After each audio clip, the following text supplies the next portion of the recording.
Alors Jean Jouzel, bonsoir. Au niveau des territoires, quels sont les grands leviers pour réduire le réchauffement climatique? Bonsoir. Alors, disons que la réduction du réchauffement climatique, c'est autour beaucoup de nos activités quotidiennes.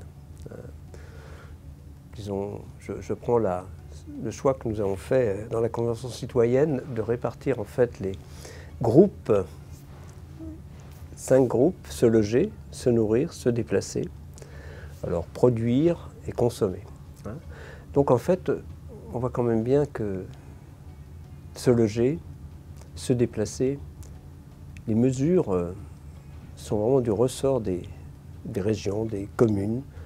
Ce sont des choix, ce ne sont pas des choix forcément nationaux. Il y a bien sûr des choix nationaux, mais beaucoup, disons, tient à des décisions des communes, des métropoles, des territoires, bien sûr. Et donc c'est un premier point très important. Donc il y a beaucoup à faire. Se loger, c'est également le cas. Donc il y a des choix à faire par des communes, par exemple en termes d'artificialisation des sols. Il doit être limité. La rénovation des bâtiments anciens, ne serait-ce que les bâtiments, je dirais, communaux, des communes, des villes, qui sont peut-être aussi au niveau. Donc là aussi, il y a beaucoup à faire. Il y a beaucoup à faire aussi dans l'information. Souvent, les citoyens sont... il y a en fait des aides, pas mal, mais les citoyens sont souvent désarmés devant la complexité du problème. Ensuite, eh bien, se nourrir, c'est aussi favoriser... disons, l'alimentation, les circuits courts, il y a des façons de le faire. Là aussi, les communes, bien sûr, peuvent agir. Et puis, il y a un autre volet important qui est la production d'énergie. Quand on regarde le développement des énergies renouvelables, c'est clair que là aussi, que ce soit l'éolien, le solaire, même l'utilisation de la biomasse, dans certains cas la méthanisation, ou bien des choses plus spécifiques comme les énergies marines par exemple, mais ce sont toujours, là aussi, sont vraiment des décisions locales. Il y a beaucoup à faire et ce sont quand même beaucoup d'opportunités du point de vue économique, donc qu'il faut prendre. Donc, disons, pour la lutte contre le réchauffement climatique, voilà, donc les territoires sont extrêmement importants. Il y a des outils, disons les plans climat, air, énergie territoriaux qui sont à mettre en œuvre. Il faut de l'ambition, il faut que l'ambition des territoires soit en phase avec celle de notre pays, qui sont très ambitieux, puisqu'on va passer à, disons, au moins une diminution d'au moins 40% des émissions de gaz à effet de serre à horizon 2030 et neutralité carbone 2050, on en est loin. Mais il faut bien réfléchir que neutralité carbone 2050, ça veut dire en gros que chaque investissement d'aujourd'hui doit s'inscrire dans la lutte contre le réchauffement climatique ou l'adaptation. Parce qu'un autre point sur lequel, et j'en terminerai là, sur lequel les territoires sont importants, c'est vraiment l'adaptation. Parce que là, ce n'est pas de la même... Disons, on comprend bien que les conséquences du réchauffement climatique ne sont pas les mêmes ici à Saint-Raphaël que si vous êtes dans une station de montagne, dans un pays où l'économie est construite autour, par exemple, des sports d'hiver, bien sûr. Donc l'adaptation, il peut y avoir des problèmes dans ces régions, par exemple des risques d'inondation, des problèmes aussi liés à l'élévation du niveau de la mer à moyen et long terme. Donc ça demande une prudence, un respect des recommandations des scientifiques qui se traduisent aussi dans les politiques publiques. Par exemple, moi je me suis intéressé à l'élévation du niveau de la mer. Il y a vraiment, on demande finalement aux communes de tout faire pour ne pas aller construire là où, disons, dans un contexte où l'élévation du niveau de la mer pourrait atteindre 1 mètre. Donc c'est aussi du ressort des maires, ce sont beaucoup de décisions. Donc beaucoup de décisions sont locales, sont régionales, donc les élus, les élus locaux, régionaux, ont un rôle très important. Alors vous parliez justement des conséquences du réchauffement climatique. Alors est-ce que le risque principal de ce réchauffement climatique n'est-il pas d'accroître les inégalités entre les pays pauvres et les pays riches? Oui, c'est vrai, mais bien sûr c'est un point qui est très important quand on regarde. D'abord, un premier point c'est que beaucoup de pays sont pauvres, ne sont pas développés, d'ores et déjà parce que leur climat n'est pas favorable au développement. Donc soit des climats trop secs ou trop chauds. Et donc on comprend bien que ces pays, donc ils ne se sont pas développés, donc ils n'ont pas généralement contribué de façon importante aux émissions de gaz à effet de serre.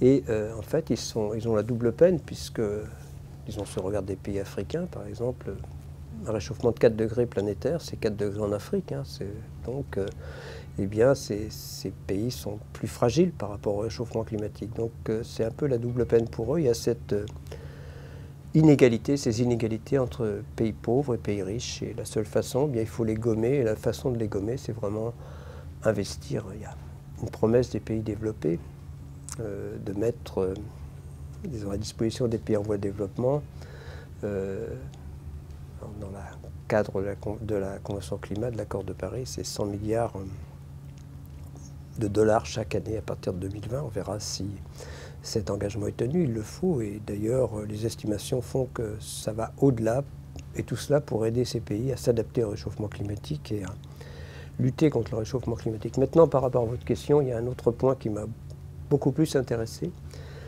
et disons c'est un avis du Conseil économique, social et environnemental, dans lequel j'étais co-rapporteur avec une juriste de l'environnement, Agnès Michelot.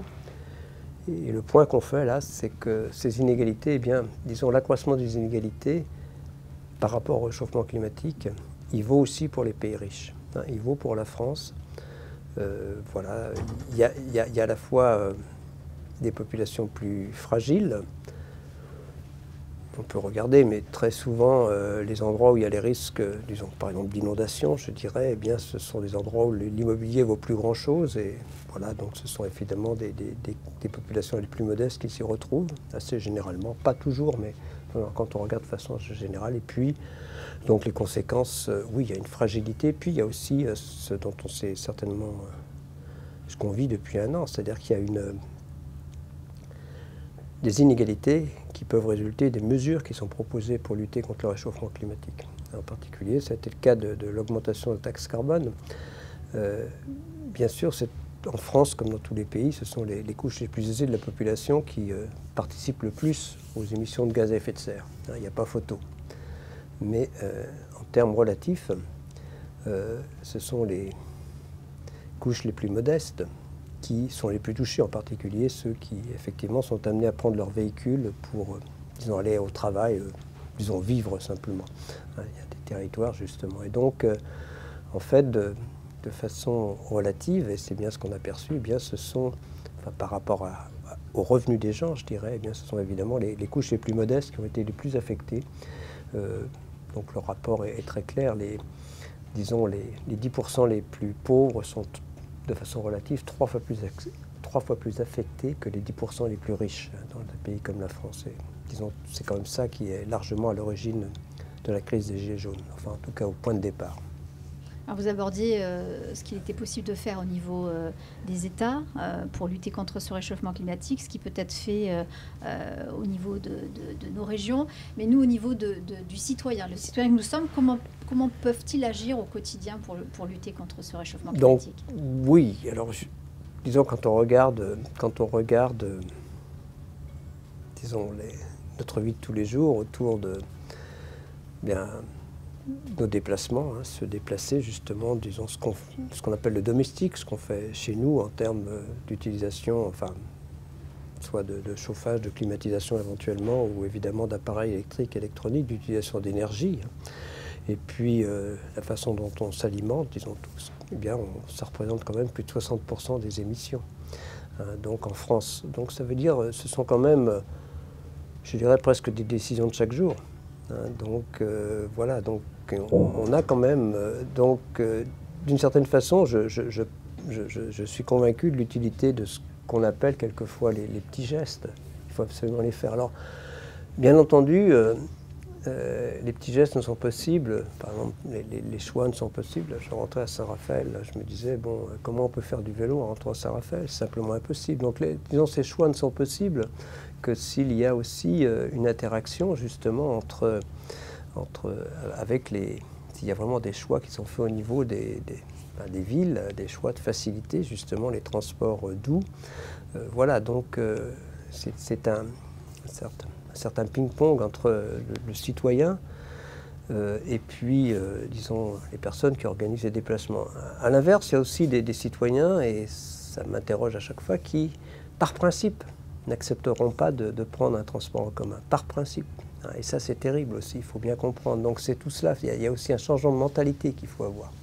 Donc voilà, donc on peut faire beaucoup dans son logement, bien sûr, isoler, investir, disons, oui, mais ce sont des investissements souvent assez lourds, hein, donc c'est pas possible pour tout le monde quand on revient au problème des inégalités. Disons au moins que tous ceux qui le peuvent le fassent déjà, voilà, et il y a quand même aussi pas mal d'aides, et j'espère que, voilà, dans ce qui va être proposé, je suis très impliqué dans la Convention citoyenne, donc je suis membre du comité de gouvernance, j'espère qu'il y aura des mesures qui vont permettre d'avancer. Voilà, et puis je pense que se nourrir, c'est quand même aussi... bon, il y a quand même des choses à faire en termes de gaspillage alimentaire quand on regarde, bien sûr de régime alimentaire. Donc moi je continue à manger de la viande, mais un peu, enfin je veux dire, il y a une attention à porter, voilà, et il y a beaucoup à faire. Bon, dans le fait aussi, je pense que du point de vue du système alimentaire, il y a tout le problème de la, enfin bon, bien sûr de l'agroécologie, comment de manger local, il y a des choses à faire qui sont extrêmement intéressantes. Donc oui, chacun d'entre nous a quand même une possibilité d'action. Sur tous ces niveaux, je crois. Merci beaucoup pour ce temps d'échange, Jean Jouzel. Merci beaucoup.